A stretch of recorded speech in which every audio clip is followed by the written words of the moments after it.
जब जब भी नीतीश कुमार बीमार पड़ते हैं, लालू यादव की चेतावनी याद आ जाती है, क्योंकि वो कहते हैं कि नीतीश जब बीमार पड़ते हैं तो कुछ बड़ा खेल करते हैं। कुछ लोग ये भी मानते हैं कि नीतीश सवालों से बचने के लिए बीमारी की चादर ओढ़ लेते हैं। कहा तो यहां तक जाता है कि कई बार वो अपने सहयोगी पर दबाव बनाने के लिए एकदम से चुप्पी साध कर लोगों से दूरी बनाना शुरू कर देते हैं, और जिसके बाद चर्चाएं शुरू हो जाती हैं कि नीतीश कुमार बीमार हैं। और ऐसे कयास यूं ही नहीं लग रहे हैं, इसकी वजह भी नीतीश कुमार ही हैं, क्योंकि वो जब जब बीमार पड़े हैं उस समय बिहार की सियासत में जबरदस्त हलचल दिखाई देती है। चर्चा होने लगी है कि अब क्या होने वाला है। सवाल जो इस समय सबसे ज्यादा उठ रहा है वो ये कि क्या नीतीश बीजेपी के दबाव में बीमार पड़ गए हैं। बीजेपी ने नीतीश को इस कदर फंसा दिया है कि वो कोई फैसला ही नहीं ले पा रहे हैं, जवाब नहीं दे पा रहे हैं और इसलिए बीमार पड़ गए हैं। इन सवालों के जवाब ढूंढने की कोशिश हम अपनी इस स्पेशल रिपोर्ट में करेंगे। नमस्कार, मैं हूं अंशिता।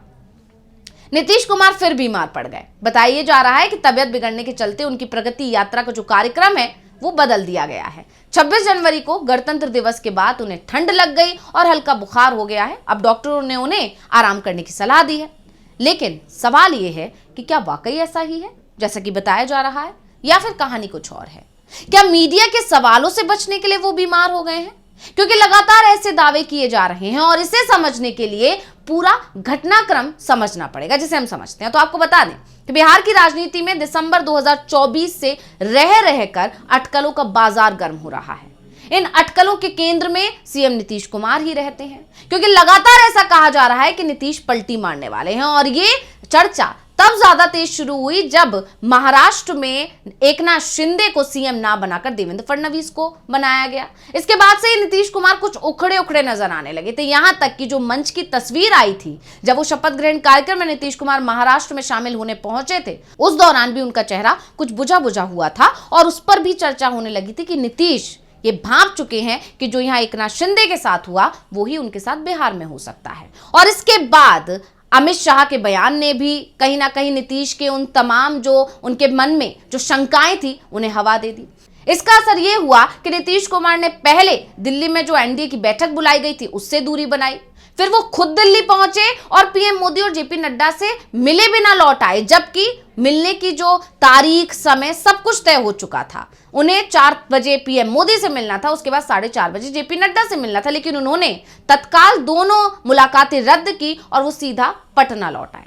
और इसके बाद उपराष्ट्रपति जगदीप धनखड़ जब बिहार पहुंचे तो वो उनका स्वागत करने भी नहीं पहुंचे। इसके बाद तो सवाल ये भी उठे थे कि अब प्रोटोकॉल कहां गया, क्योंकि इसी प्रोटोकॉल का सहारा लेकर, बहाना लेकर नीतीश कुमार उस वक्त पटना लौटे थे और यह कहा गया था कि राज्यपाल का स्वागत करना था, इसलिए वहां सीएम का होना जरूरी था क्योंकि प्रोटोकॉल यही है।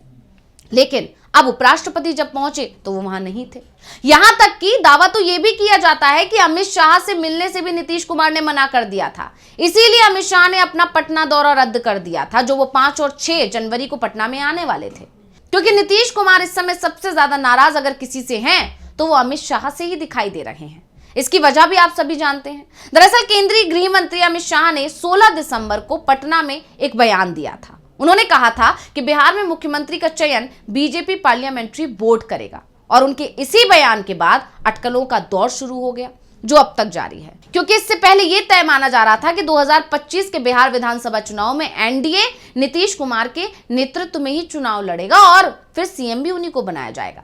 लेकिन इन सबके बीच में बिहार में कुछ बदलाव हो सकता है, बीजेपी सीएम फेस पर नीतीश कुमार के साथ धोखा कर सकती है। इन तमाम अटकलों ने जोर तब ज्यादा पकड़ लिया जब बिहार डिप्टी सीएम विजय सिन्हा का भी बयान आ गया और उन्होंने कह दिया कि अटल बिहारी वाजपेयी को तो सच्ची श्रद्धांजलि तब मिलेगी जब बिहार में सीएम बीजेपी का होगा। और इस बयान ने नीतीश कुमार के गुस्से को और ज्यादा बढ़ा दिया।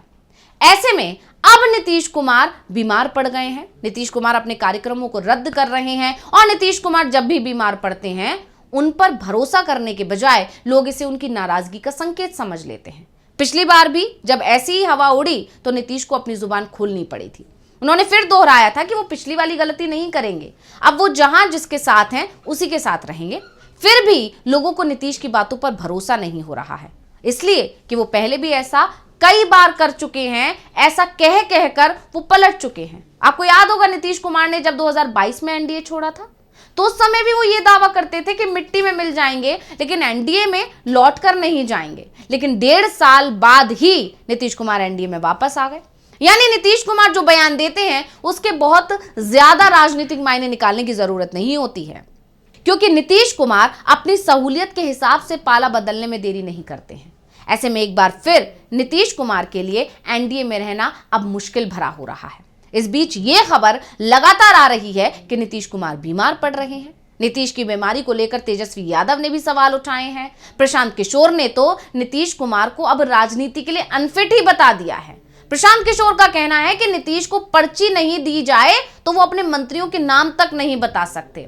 यानी नीतीश कुमार को सिर्फ और सिर्फ कमजोर करने की कोशिश की जा रही है, उनकी छवि खराब करने की कोशिश की जा रही है। और ये कहा जा रहा है, यानी इस सबको देखकर राजनीति के जानकार ये दावा कर रहे हैं कि कहीं ना कहीं नीतीश जिस रणनीति के साथ काम कर रहे हैं कि उनके पास कम से कम इतनी सीट्स होनी चाहिए कि वो अगर एनडीए के साथ जाएं तभी एनडीए सरकार बना पाए, और अगर वो महागठबंधन के साथ जाएं तभी महागठबंधन सरकार बना पाए। और इसीलिए एनडीए या फिर महागठबंधन दोनों ही इस कोशिश में है कि कैसे नीतीश कुमार को कमजोर कर दिया जाए। अब बात उनकी बीमारी की करें तो नीतीश कुमार के समर्थक भी ये मानते हैं कि जब भी कोई राजनीतिक संकट खड़ा होता है तो नीतीश कुमार सहयोगियों से दूरी बनाना शुरू कर देते हैं, और इसी दौरान आमतौर पर उनके बीमार पड़ने की खबर भी आ जाती है और बीमारी ठीक होने से पहले नीतीश कोई बड़ा फैसला कर लेते हैं। तात्कालिक राजनीतिक संकट का समाधान ढूंढ लेने के बाद ही वो जनता और मीडिया के सामने आते हैं और जनता और मीडिया के सवालों के जवाब देते हैं। ऐसे में अभी फिर वो मौसमी बीमारी के शिकार हुए हैं तो उसे लेकर तरह तरह की चर्चाएं होने लगी और इस तरह की अटकलों को हवा आरजेडी के नेता भी दे रहे हैं। दरअसल नीतीश की नाराजगी की खबरें जो आ रही हैं उसको आरजेडी के नेता और भड़का रहे हैं। आरजेडी के सीएम फेस तेजस्वी यादव कभी खेला होने की बात करते हैं तो कभी उनके विधायक भाई वीरेंद्र नीतीश कुमार के फिर पलटी मारने का ख्वाब देखने लगते हैं और ये दावा करने लगते हैं कि वो जल्दी आरजेडी से हाथ मिला सकते हैं। यहां तक कि आरजेडी सुप्रीमो लालू यादव ने तो नीतीश के लिए दरवाजे खुले रखने की बात तक कर दी और इसके बाद उनकी इस बात को उनकी बेटी ने भी दोहरा दिया। और भड़काने की ताजा घटना जो हुई है, यानी इस तरह की जो अटकलें चल रही है कि नीतीश कुमार कभी भी पलटी मार सकते हैं, महागठबंधन में जा सकते हैं, नीतीश कुमार बस सही समय का इंतजार कर रहे हैं, क्योंकि कहीं ना कहीं नीतीश कुमार को इस बात का डर है कि बीजेपी प्लान वी पर काम कर रही है और जैसे ही बीजेपी को इस बात की भनक लगेगी नीतीश महागठबंधन में जा सकते हैं, वैसे ही बीजेपी सांसदों को, जो कि जेडीयू के सांसद हैं, उन्हें तोड़ने की कोशिश करेगी। उनमें से किसी को मंत्री पद वगैरह देने का लालच दे देगी और इसके बाद वो तोड़ लेगी, क्योंकि नीतीश भी ये बात अच्छे से जानते हैं कि बीजेपी सहयोगियों को तोड़ने में माहिर है। और ये बात संजय राउत बार बार दोहरा भी रहे हैं, क्योंकि अभी ताजा शिकार तो शिवसेना ही हुई है, बीजेपी ने जिस तरह से सहयोगियों को चोट पहुंचाई है। तो ऐसे में जब ये सारी चीजें चल रही हैं और इसके बीच में आरजेडी नेता भी बार बार आकर बीजेपी की चिंता को बढ़ा देते हैं और इस तरह की अटकलों को और हवा दे देते हैं। और अभी ताजा जो घटना है उसका श्रेय आरजेडी के सीनियर लीडर अब्दुल बारी सिद्दीकी को जाता है। उन्होंने नीतीश कुमार की ऐसी तारीफ की जिससे लगता है कि नीतीश पसीज कर आरजेडी के साथ जाने वाले हैं। क्या कुछ बोले हैं आरजेडी नेता, पहले सुन लेते हैं। मेरा अपना मानना है मेरा कि भाई हम लोगों के साथी, हम लोगों के नेता, हम लोगों के साथ एक साथ काम करने वाले रहे हैं, तो कितनों किसी भी तरह का फिसलन आ जाएगा, मगर जो संविधान है, संविधान के प्रतिकूल आचरण हमारे मुख्यमंत्री नीतीश कुमार कभी नहीं कर सकते। भाई ये तो उनसे ना पूछिएगा, आप हमसे पूछ रहे हैं, हमारे मुंह से उनकी बात क्यों कराना चाहते हैं? आप उनसे जाके पूछिए।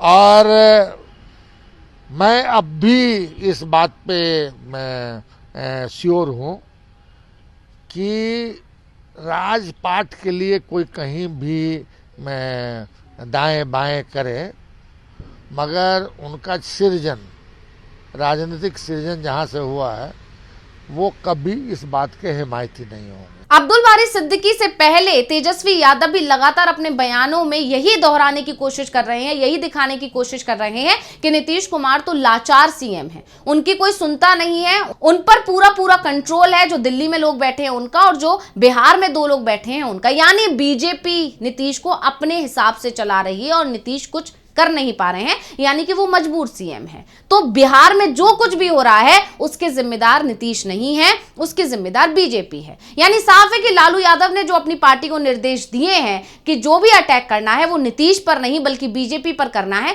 तेजस्वी यादव से लेकर तमाम जो दूसरे आरजेडी के नेता हैं वो उसी रणनीति के तहत काम कर रहे हैं। और इसीलिए इस तरह की खबरों को और जोर मिल रहा है कि नीतीश कुमार को आरजेडी अभी भी अपने पाले में लाने की कोशिश कर रही है, या फिर नीतीश और आरजेडी के बीच सब कुछ फाइनल हो चुका है। जैसे कि मीसा भारती ने कहा था कि लालू यादव और जो नीतीश कुमार हैं वो बहुत पुराने दोस्त हैं और वो इशारों इशारों में बात करते हैं। वो क्या बात कर रहे हैं इसके बारे में किसी को भी जानकारी नहीं होती है। इसीलिए अब ये कहा जा रहा है कि शायद लालू और नीतीश के बीच सब कुछ फाइनल हो चुका है, बस सही समय का इंतजार किया जा रहा है। वहीं दूसरी तरफ जिस तरह से अगर बात करें नीतीश कुमार की, तो कहीं ना कहीं अभी भी इस इंतजार में है कि बीजेपी शायद उनके दबाव में आ जाएगी और इसीलिए वो अभी वेट एंड वॉच की स्थिति में है। और यही वजह है कि उन्होंने मीडिया से और जनता से दूरी बना ली है और ये कह दिया है कि वो बीमार हो गए हैं। अब देखना होगा कि जो अटकलें लग रही हैं वो सही साबित होती हैं या नहीं होती हैं, या वाकई नीतीश इस बार बीमार पड़ गए। हालांकि